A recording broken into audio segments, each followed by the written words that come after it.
And why do you think it's important for a place like Planet Fitness that is a brick and mortar that people have to physically go to? Why is it important for you to have a digital experience? Because I think the consumers and the members are expecting it.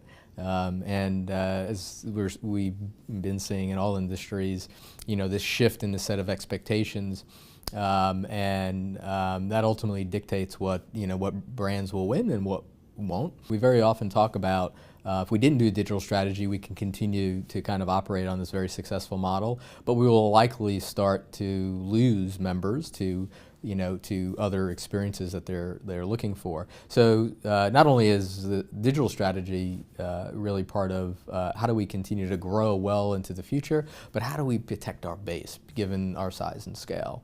And I think a lot of organizations, especially retail, who are very traditionally brick and mortar, can very much empathize with this shift, what it means, and how do we balance the in-person presence versus the digital presence.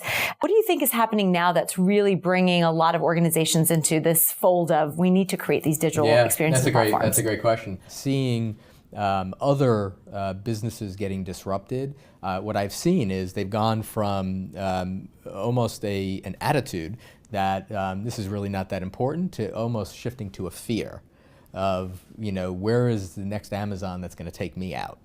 And so I think we've seen this kind of hockey stick effect because of the significant disruption that has occurred in other industries. That's an interesting point because I think some people react to these types of disruptions and others are very proactive, knowing that it's coming. You coming in essentially as a change agent, a transformation leader, what have been some of the challenges for you in helping the rest of the organization come on board and see the vision?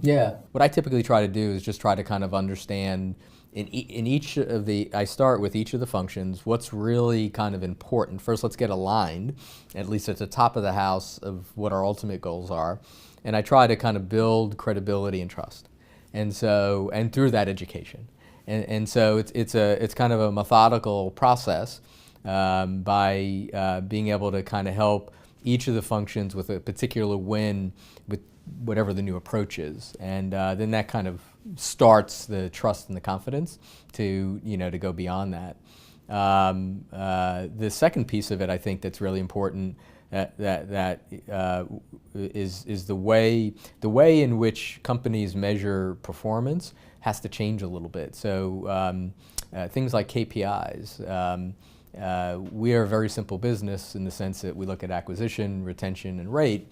And then sometimes if there are things that aren't implemented that don't immediately show one of those three things, it's very difficult, to kind of get buy-in. But you've got to show kind of these incremental kind of KPIs that are important that lead you, so we've got to think about ROI differently, and we have to think about, how we measure, kind of some of the business metrics of the business. As well as you come into an organization that does not fundamentally have a tech at core basis. Talk a little bit about, how important that is, and as you're building your team, how much you try to build that into the DNA of your teams. I probably spend most of my time driving alignment, education and alignment.